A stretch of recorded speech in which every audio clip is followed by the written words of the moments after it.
আসসালামু আলাইকুম ভিউয়ার্স, এখন শুনবেন এই মাত্র পাওয়া আপডেট খবরগুলো। কর্মকর্তা কর্মচারীদের উদ্দেশ্যে বিদায়ী ভাষণ দিলেন প্রধান উপদেষ্টা। ছায়া মন্ত্রীর সভা গঠনের সিদ্ধান্তকে স্বাগত জানায় বিএনপি, জানিয়েছেন সালাহউদ্দিন আহমদ। নতুন মন্ত্রীদের জন্য ৩৭টি বাসা প্রস্তুত, জানিয়েছেন গণপূর্ত উপদেষ্টা। মন্ত্রিসভায় কারা স্থান পাবেন জানালেন মেজর হাফিজ। হান্নান মাসুদ, আসিফ মাহমুদ, সাদিক কায়েমের ক্ষমা চাইতে হবে বলেছেন নাসির উদ্দিন। ফিরছেন না গণ অধিকারী, বিএনপিতে থেকে যার সিদ্ধান্ত রাশেদ খানের। নিজ কার্যালয়ে বিদায়ী ভাষণ দিলেন প্রধান উপদেষ্টা। অন্তর্বর্তীকালীন সরকারের প্রধান উপদেষ্টা অধ্যাপক ডক্টর মুহাম্মদ ইউনুস তার কার্যালয়ের কর্মকর্তা কর্মচারীদের উদ্দেশ্যে বিদায়ী ভাষণ দিয়েছেন। আজ সোমবার ভাষণ শেষে তিনি কার্যালয়ে কর্মরত সবার সঙ্গে ফটো সেশনে অংশ নেন। প্রধান উপদেষ্টার প্রেস উইং এ তথ্য জানিয়েছে। নোবেল বিজয়ী ব্যক্তিত্ব অধ্যাপক ডক্টর মুহাম্মদ ইউনুস ২০২৪ সালের ৮ আগস্ট অন্তর্বর্তীকালীন সরকারের প্রধান উপদেষ্টা হিসেবে শপথ গ্রহণ করেন। সেদিন প্রধান উপদেষ্টার শপথ গ্রহণের পরপরই শপথ নেন অন্তর্বর্তীকালীন সরকারের উপদেষ্টারা। ছায়া মন্ত্রী সভা গঠনের সিদ্ধান্তকে স্বাগত জানায় বিএনপি, জানিয়েছেন সালাহউদ্দিন আহমদ। বিরোধী দলের ছায়া মন্ত্রী সভা গঠনের সিদ্ধান্তকে স্বাগত জানায় বিএনপি, এমনটাই জানিয়েছেন বিএনপির স্থায়ী কমিটির সদস্য সালাহউদ্দিন আহমদ। সোমবার বিএনপির গুলশান কার্যালয়ের সামনে সাংবাদিকদের এমনটা জানান তিনি। সালাহউদ্দিন বলেন, জাতীয় নির্বাচন ও রাষ্ট্রপতি নির্বাচনের ম্যান্ডেট আছে নির্বাচন কমিশনের। স্পিকার ও ডেপুটি স্পিকার না থাকায় সংসদ সদস্যদের শপথ পড়াতে পারেন প্রধান নির্বাচন কমিশনার। সে হিসেবে আগামীকাল সংসদ সদস্যদের শপথ পড়াবেন সিইসি। সংস্কার পরিষদের শপথ নিয়ে তিনি বলেন, বিদ্যমান সংবিধানের সংবিধান সংস্কার পরিষদের শপথ পড়ানোর এখতিয়ার নেই সিইসির।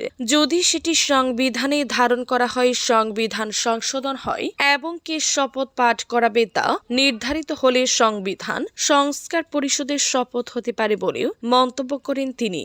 দলের আরেক স্থায়ী কমিটির সদস্য আমির খসরু মাহমুদ চৌধুরী বলেন, দেশের সকল বিভাগে চ্যালেঞ্জ রয়েছে। অর্থনীতি, শিক্ষা ও চিকিৎসা সহ সব ব্যবস্থা ভেঙে গেছে। নতুন মন্ত্রীদের জন্য ৩৭টি বাসা প্রস্তুত, জানিয়েছেন গণপূর্ত উপদেষ্টা।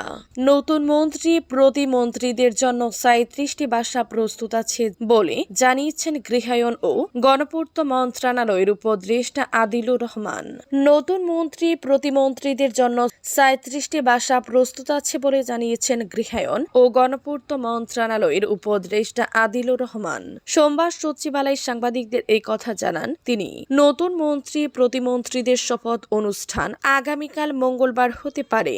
এর জন্য নতুন মন্ত্রীদের জন্য মন্ত্রী পরিষদ বিভাগ থেকে প্রয়োজনীয় সংখ্যক গাড়ি প্রস্তুত রাখার জন্য সরাসরি যানবাহন অধিদপ্তরকে নির্দেশনা দেওয়া হয়েছে।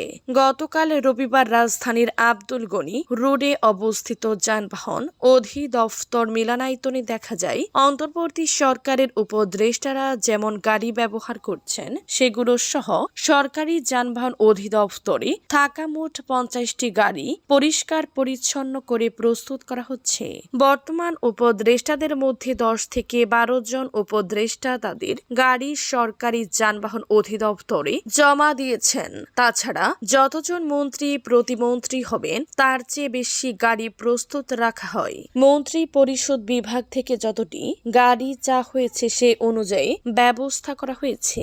গাড়ি ও বাসা প্রস্তুত হলেও নতুন মন্ত্রীর সভায় কারা স্থান পাচ্ছেন এখনো তার কোনো ধারণা পাওয়া যায়নি। ত্রয়োদশ জাতীয় সংসদ নির্বাচনে ২/৩ বেশি সময় পেয়ে আসন পেয়ে সরকার গঠন করতে যাচ্ছে বিএনপি। মন্ত্রিসভা নিয়ে যা বললেন মেজর হাফিজ। নতুন মন্ত্রিসভা নবীন প্রবীণের সমন্বয়ে গঠিত হবে বলে জানিয়েছেন দলটির স্থায়ী কমিটি সদস্য ও ভোলা ৩ আসনে বিজয়ী মেজর অফ হাফিজউদ্দিন আহমদ বীর বিক্রম। সোমবার দুপুরে রাজধানীর রাওয়া ক্লাবে মুক্তিযুদ্ধের প্রধান সেনাপতি জেনারেল অফ MAG ওসমানীর ৪২তম মৃত্যুবার্ষিকী উপলক্ষে আয়োজিত আলোচনা সভায় এ বিষয়ে কথা বলেন তিনি। মেজর হাফিজ বলেন, যারা ফ্যাসিস্ট সরকারের বিরুদ্ধে আন্দোলন সংগ্রাম করেছেন তারাই মন্ত্রিসভায় স্থান পাবেন। দুর্নীতির ইতিহাস নেই। জনগণের কাছে যারা আস্থাশীল তারাই স্থান পাবেন। নবীন প্রবীণের সমন্বয়ে গঠিত হবে এই মন্ত্রিসভা। ১২ ফেব্রুয়ারি দেশের ইতিহাসের সবচেয়ে সুষ্ঠু নির্বাচন উপহার দিয়েছে এদেশের জনগণ। এদেশকে বিপথে নেয়ার চেষ্টা করলে ঐক্যবদ্ধভাবে তা প্রতিহত করা হবে। সহায়তা করার জন্য সামরিক বাহিনীর প্রতি কৃতজ্ঞতা জানান তিনি। সাদিক কায়েমদের ক্ষমা চাইতে হবে জানিয়েছেন নাসির উদ্দিন। নোয়াখালীর হাতিয়ায় শাপলাকলিতে ভোট দেওয়ায় এক নারীকে যৌন নির্যাতনের অভিযোগটি সুপরিকল্পিতভাবে ছড়ানো হয়েছে বলে মন্তব্য করেছেন ছাত্রদলের সাধারণ সম্পাদক নাসির উদ্দিন নাসির। এই ঘটনায় জাতীয় নাগরিক পার্টির নেতা হান্নান মাসুদ ও দলটির মুখপাত্র আসিফ মাহমুদ সজীব ভুইয়া সহ সংশ্লিষ্টদের প্রকাশ্যে ক্ষমা চার আহ্বান জানিয়েছেন তিনি।